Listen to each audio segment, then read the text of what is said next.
wo Makudi again.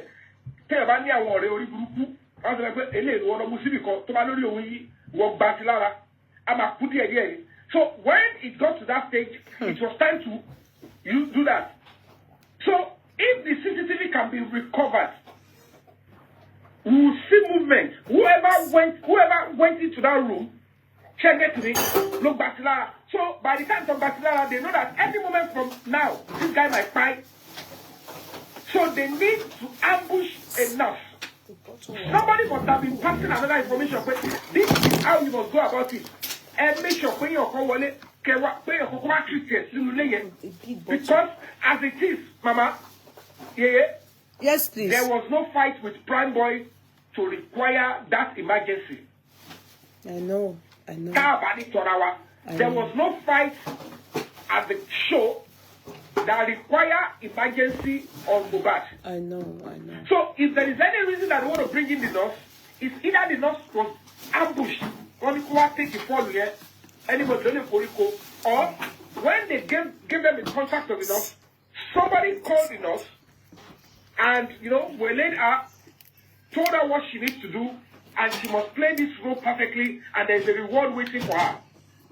Thinking that Mr.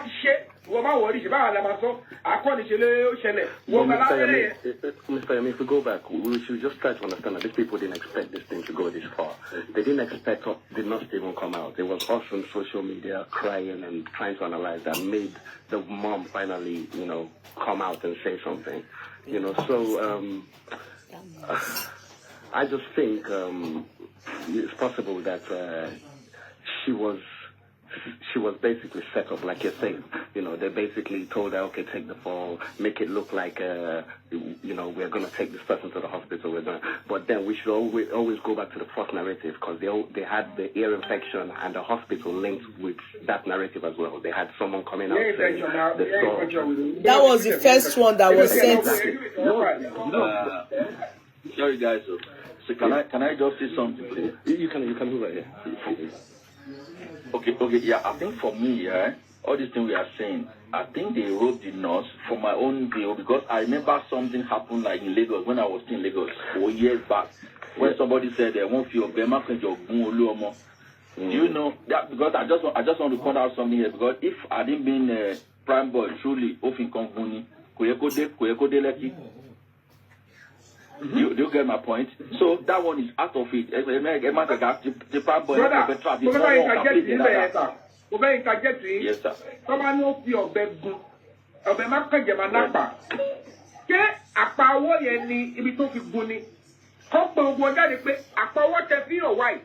Show in your honesty. Prime Boy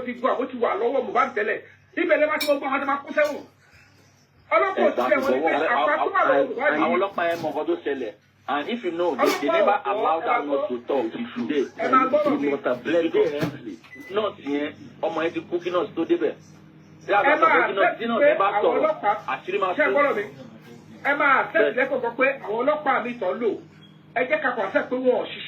intelligent enough. They should change them. They should bring in people that are more intelligent, people that are experts in this field.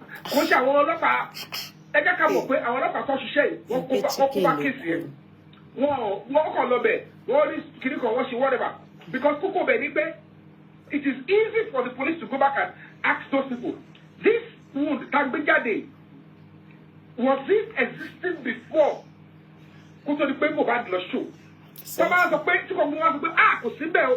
one of us know and see should be arrested and should be charged as an accomplice to this murder. Yes. Because somebody confirmed no. That is because there is a video that everybody has confirmed that acquired to allow Mohbad.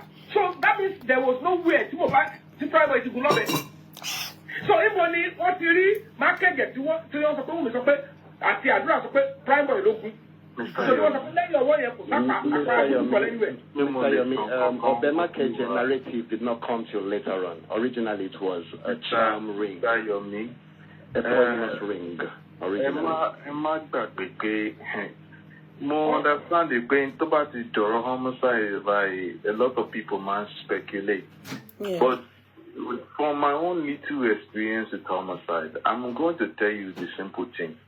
it's not usually this complicated. It's usually small things like this that will cause, like all these things that they are giving you people. And I understand, you know, the human nature to want to know, the need to know, curiosity. I'm telling you, I've seen reports of homicide. I've written one myself. It's usually something small. It's usually something very small. And to the point that Eje is suffering, Mr. Yomi, Mr. Yomi, Mark, it's on point seeing that is the scar to a lower Mohbad, but for real, our Mohbad wounds in this other video. Yeah. So it's right. They're trying to claim. Video àti tó bá show fún Mohbad lẹ́lẹ̀ tó bá yẹ pé wọ́n ilé kan lẹ́wọ́ ẹni ìgbà kan bá ya fídíò ẹni ti kú. I have to say, yeah. All manipulate away. Let me show more of that. That hand is not moving by itself. That hand is it looks like someone that's immobile. So, and it could be the person is without vital signs. It could be anything. So you people are right. They should not come and be giving us Sakamaje. Our people eating head start. Let this man talk, please. Let this D1 go ahead, please. Go ahead, D1. Our people eating head start. Head start starting in want to watch people in some places that I would call higher places. Investigation. There are two components. You have interrogation, which is the actual act of talking to another person as a person of the law, and you have the investigative part, meaning you are taking things such as warrants, autopsy, all these things are all documents. These are the investigative portion of it. Then you now put the pieces to the puzzle, and that is how you solve a homicide. Àwọn people ọlọ́pàá in Nigeria wọ́n kò ṣe interview lásán ni o. That means they went and they even said, we spoke to the people. They spoke to maybe one or two people there. Those people gave the narrative and they came out right away and released a press conference. In my own opinion, they went to do interview. Please don't get it twisted. The moment they start to do investigation, these are two different things. The moment they start to do investigation, choose your words wisely, please, because they are flagging this video. They said we are the moment about say investigation, investigation in the sense that time like is this inconclusive? But even any tobacco of natural causes, tobacco autopsy, one suffering a pie of heart attack, a pie of failure of one for any reason compacto, and this is natural causes. Oh, yeah. Let alone anything. We don't have value for human life. So that necessitated that kind of shabby investigation for us. Not that mean. I want to say interview. One call by one or two, pata 3 or 5 people. One building photo shell. One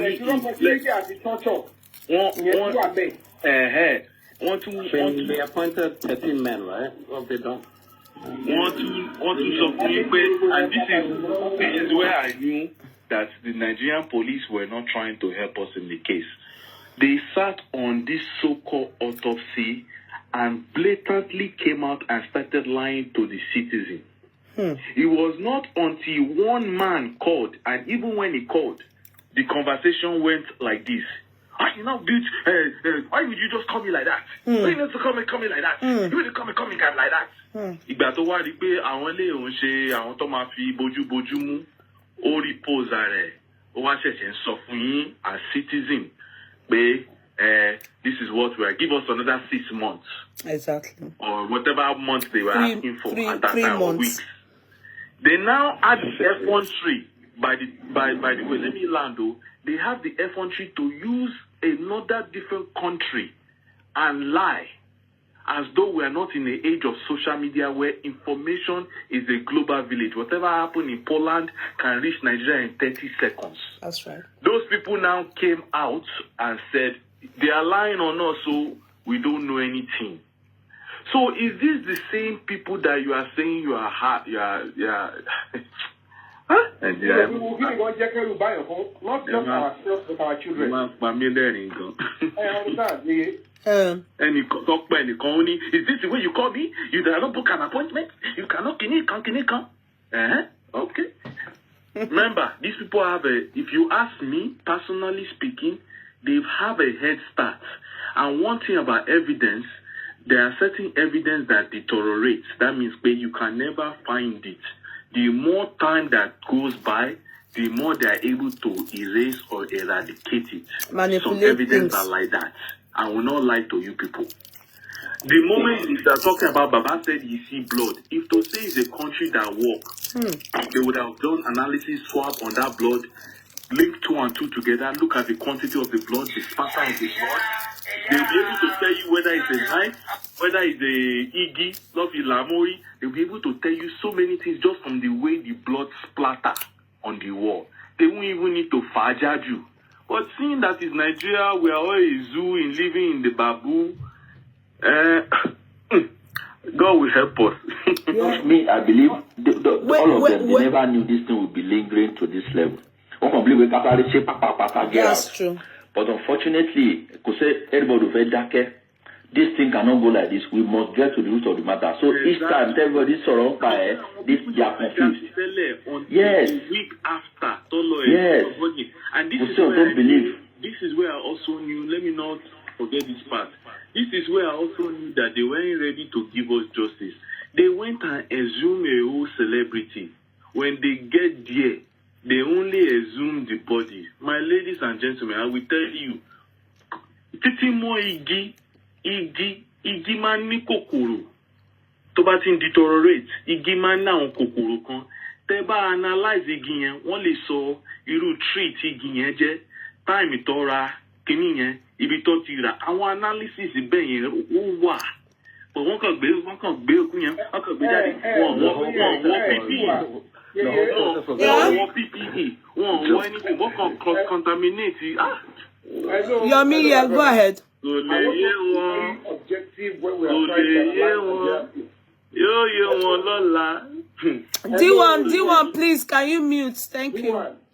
Bobowa, we are responsible for the state of our policing. We are responsible for what we are getting now. But whatever the case may be, this particular one, it is going to be very easy to unravel. Even all we just need is new set of police officers. However, Ogoto Abe, Talati Grode, which is very germane, we must stand on the neck of the coroner inquest. The judge must help us and give our own judgment. My own findings, though, I don't know what the police are finding. They can be doing is a continuous stuff. The police, the coroner inquest should give an order for the family of the victim through their own investigator to draw out any facts they think they can use to help the coroner inquest, which include phone forensic, and then getting through to the person that installed the CCTV. So if police they get this set of people, if they get the same thing, if and tomorrow don't wait, no, maybe you don't charge the court. Because if coroner inquest have gotten what they want, and coroner inquest don't belong here, they might thought something different might happen there. They thought Coco look like protocol. Nigerians might japa. Corona sorrow. So what automatic the time with decision. So the lead or till they started influence the the time with decision. So as I see, the judge, the coroner inquest, they are still doing in the right direction. Toba to give order. What she give order to autopsy to can't give order. If you think there is concern And argument if a phone forensic of the key suspect. Because at the end of the day, they treated me as a witness, not as a suspect. Yeah. That was why so whatever the case may be, if they can allow the family through our own private investigator to go and do that job for the corona inquest, because corona is our lower time, which is probably part of the problem the police are facing there. So at this instance, if they should not go there, because about the before or sorti adajo approve here, Lagaba ini Amario to or koshe your art or mobile network. Taba wo titiwo, taba yo titoro tiwo, taba se ko nagbara, oya ka let's assume pe one of the suspects, key suspects, onlo MTN. Ko alagbara be fani ko lo yo with MTN. Ejo se o ma ni ko lo yo titi reverse ẹni tí ó ní phone yẹn. Ta fe lo je. No. So, if taba ti bẹ̀rẹ̀, wa mu bi kan sha ni o le rí gbogbo ẹ̀ yọ. Ẹlẹ́kejì, CCTV yẹn, since family Mohbad is sure about there was CCTV in the house and the DVR was removed. And it was installed here, Oshimani back end. Understand? Yeah. Koko Benibe, Tomate Okolo Bewa, Tomara confirmed from Corona inquest. There was DVR in that entity up until time. Koto the former Boyo, only back up on me, don't show Pekini and record. So, failure to remove. And it told you already lẹ́yìn Mohbad ló máa account fún pé ta ló yọ. Tó o bá ti lè provide, you will be charged for some certain serious charges. Like obstruction of police investigation and tampering with police evidence. Àwọn yẹn carry many years lẹ́wọ̀n. So charges come back to charges. Kó tó di pa àdébítà lọ. So, yeah, because you are right, CK. No court would order a phone forensic of a witness, not a suspect. So that is where there's an issue, and that's true. Which court would what? Would order a phone forensic of a witness. That is what I'm saying. That present as a witness in it is fact finding, and this is corona inquest.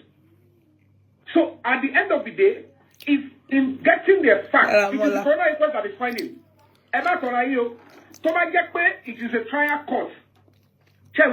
Yeah. If it is a trial court, okay, this person came as a witness and is subjected to investigation. I still understand. But if you make an application before the judge, and you cite your reason why this person... Yeah, they have to cite the reason why they need to carry out such on all of them. I mean, these people. No, it's an application.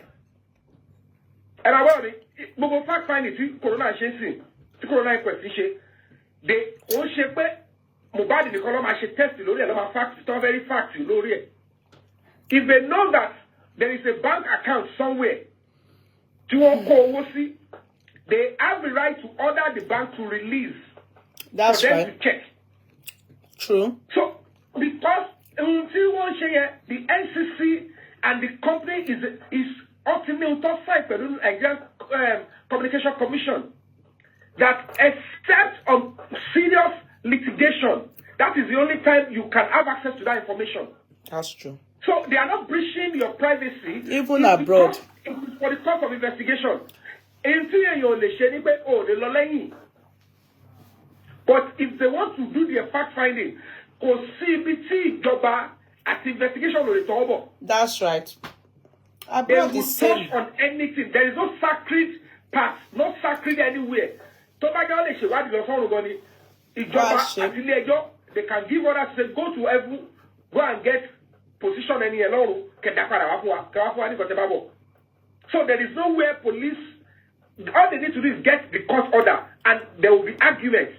They need to go, lawyer, Tonito, argue for killing the man of phone. One day, in Kobai Shell, clear the cardboard. And my wish privacy, my worry, or to Sonny, as you could time by Nicola Fembo. It's over around the to this case, we will not play it. Tabasi Bottom, my York group, but the investigator, they have right to secrecy, they sign secrecy, and this oath of secrecy. Tabasi, you don't know. fún ẹjọ́ yẹn ló máa mú wá èyí tí ó yẹ kó wúlò ọlọ́pàá àbí investigation yẹn ló máa gbọ́ kò gbọ́dọ̀ clear níta kò dẹ̀ gbọ́dọ̀ filter out so èyí tó bá rí pé wúlò fún ẹjọ́ yẹn tó ní kó lọ wádìí olúwa mi ntẹ́níkà lọ wá o company yẹn ti sign pé nta yọ kúrò lọ́dọ̀ wọn rẹ o this is the hard disk tó fún wa fúnra wọn ibi tí evidence ta lè sọ pé wà lẹ̀ òun ni minutes by 3 minutes by olúwa mi ẹ gbọ́.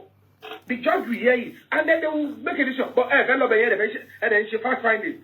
So to give an evidence, if that means something can hide it. Anybody is accountable. Anything that's accountable under the law in a democratic state. Even classified files. Only okay, release here. Yeah, in cases like this, yeah, it's the judge that can order that. Application must be. It has even DNA.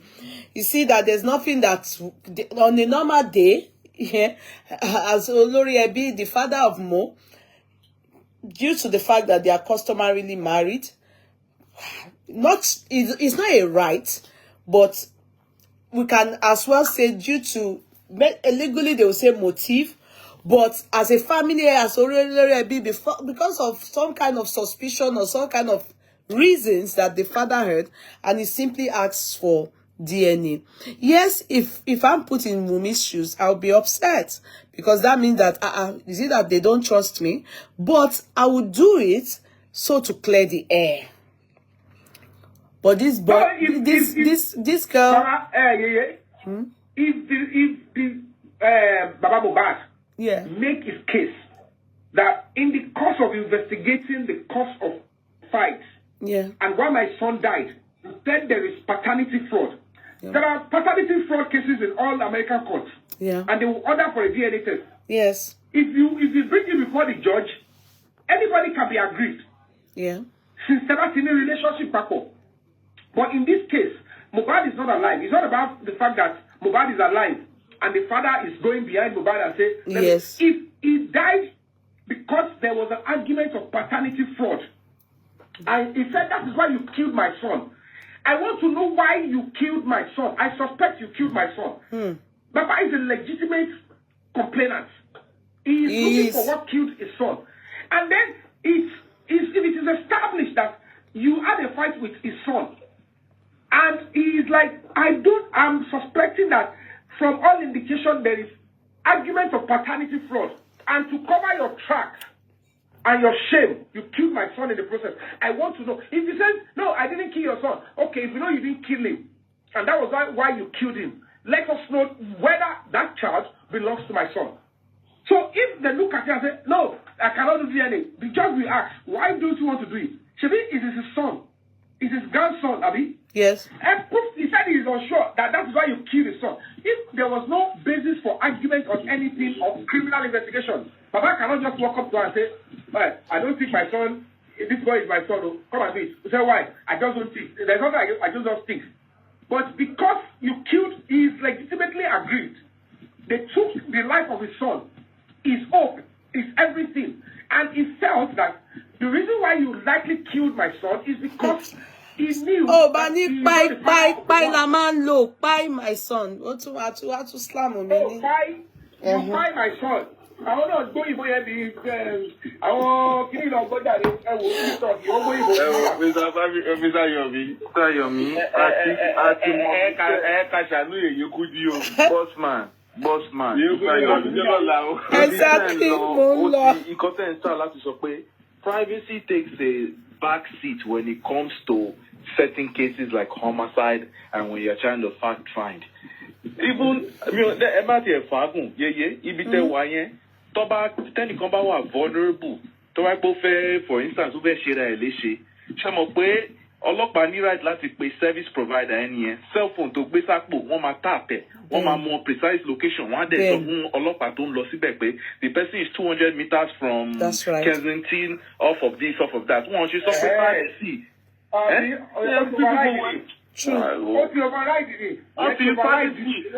cannot be claiming. That's why they are doing their best to hide certain phones, not hide certain phones.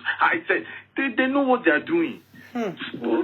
There are some cases, if it is coming up, it overrides your rights, some certain rights. There's a prominent, is it, will I call it slogan? No, it's not a slogan. Then they said, when they use the word, may Nigeria never happen to us. Mohbad's case clearly made that statement very prominent. May Nigeria never happen to us. You are sleeping in the inside. You are sleeping inside. Though. You are fighting that sleep. Yeah. I mean, I tell you. Everyone. Hurry up and talk. Please hurry up. I have to go to bed. I just want to chip in something. About photo see Bossman show you. Yes. We could notice that from Mohbad's head, from his neck, from the back head, come back to his neck, Mohbad was bleeding internally. Not a yes. So everybody that shows there was blood underneath the skin. And that was why there is a fresh blood. Body because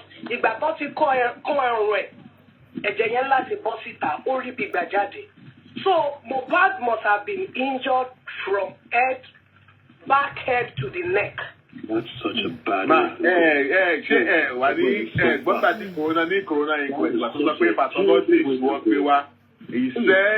that when they exhumed the body of Mohbad, that what they saw there was that it was not blood, it was mud drained with water. This shows now that we should not believe whatever, and this is why they are bamboozling us. And this is why the people like Yeye Kudi and all that have been fighting for justice going to a year now. We never have trust in them from beginning to begin with.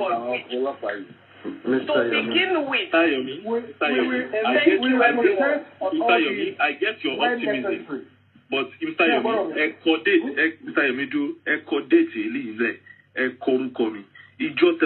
justice. It is when you start attacking the Nigerian police. That's when you will see. When they see that they are embarrassed and they are going to be, called out, you will see that's the day they will start to do the right thing. I promise you. I am leading a demonstration offline. Check on me. And it is very sacrosanct that if you start saying some certain things, if Mandela nígbà tí wọ́n tap Mandela tó bá jẹ́ pé wọ́n sì rí oró nú ẹ̀ tí wọ́n rí pé intention is to come and cause harm, they won't actually give him that opportunity to be free. Thank you for watching our videos at Gdynamictube TV.